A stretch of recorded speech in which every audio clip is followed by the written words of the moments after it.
With the governor's race, two polls came out this week from both of your papers. So the Detroit News had the governor up about 6 points, and the Free Press now came out last night saying it's within 2 points, a dead heat. What has changed in this race? And I'm going to start with you, Nolan. Well, I mean, our poll was taken, we were in the field 3-4 days earlier than the Free Press poll.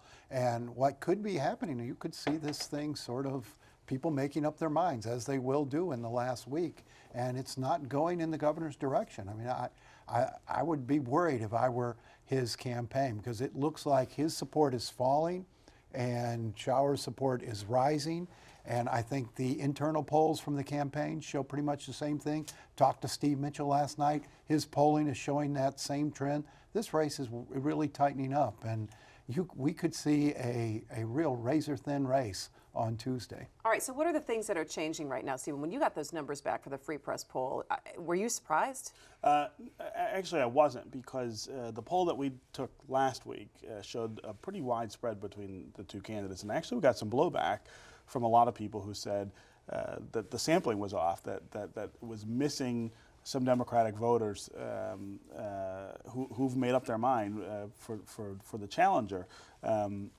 So they went back and they reweighted the poll and added in these absentee ballots that the Democrats are going after in a really aggressive way. I mean, their campaign this year has really been focused on getting votes from people who don't show up in midterm elections, and they've done it through these absentee ballots.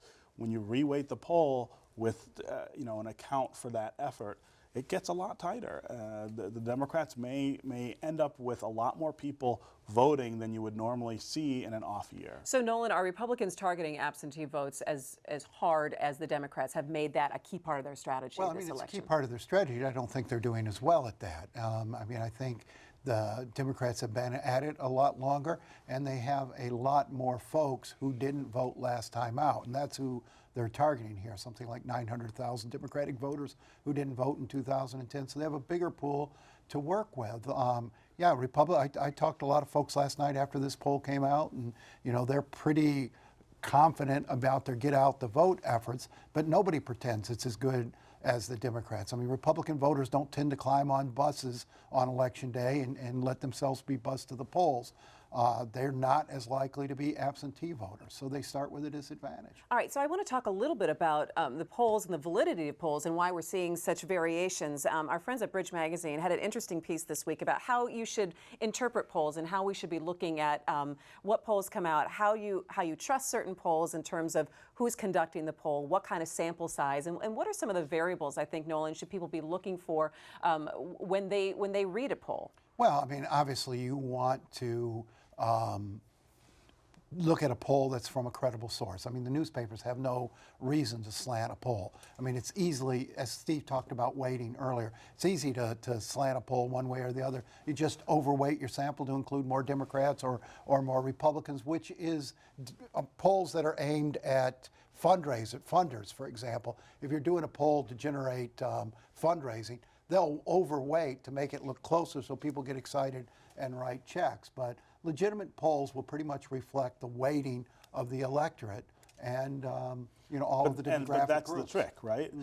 Figuring out who the electorate is going to be on Election Day is everything in your poll, and that's why you see such a range. I think when you look at different polls, is that different pollsters are guessing that more Democrats will come out, or more Republicans will come out, or more older people will come out, or more young new voters will come out. I mean, you're really trying to figure that out. The other thing that's happening is, technology is changing polling dramatically right now. There are some pollsters I've heard who are no longer even using phones because they can reach people online to get their answers. And so you think of the number of people who use social media more than they use their phone.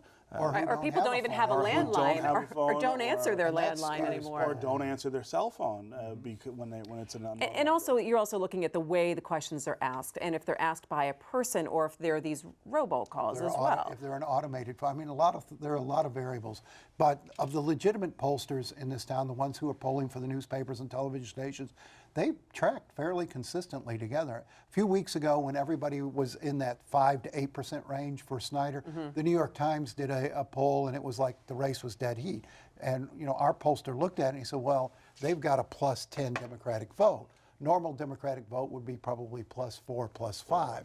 And if you start getting more than that, you're going to skew the poll. Well, and I think that again, this absentee push, which is unprecedented in my experience. I mean, I've sat down with some of the leadership in the Democratic Party to see what it is that they're doing.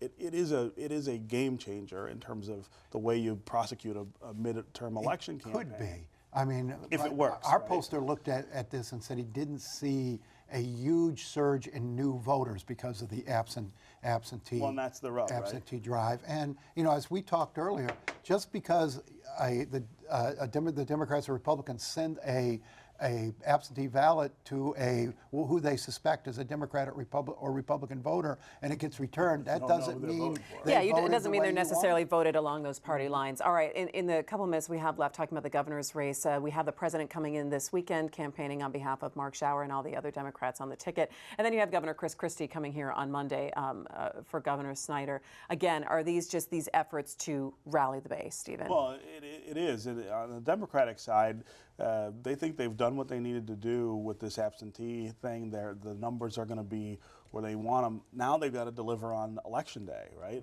You still have far more people who show up at the polls to cast their ballots, and you've got to get people excited to do that. And so you bring in somebody like President Obama, who may be unpopular with independents and Republicans, but is still enormously beloved within the base. You're trying to get those people motivated to get out and vote. But Obama is not as unpopular here as he is in a lot of other states, and that's another thing that is sort of hurting Snyder. There's not that huge anti-Barack Obama vote this time, and he certainly didn't exploit it in his campaigning. But this is a base election. We've seen wave elections since 2006. Every election's been a wave election. This is a more normal election, and I'm not sure we know how to read it. All right, so intense campaigning we're going to see in the next 5 days then. Yeah, I mean, you will not be able to watch television over the weekend without seeing all of these commercials, in every break.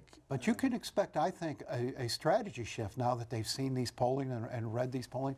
I mean, our pollster, and I assume yours, showed real strong support in southeastern Michigan for the governor's handling of the bankruptcy. He's got to tout that in these last few days.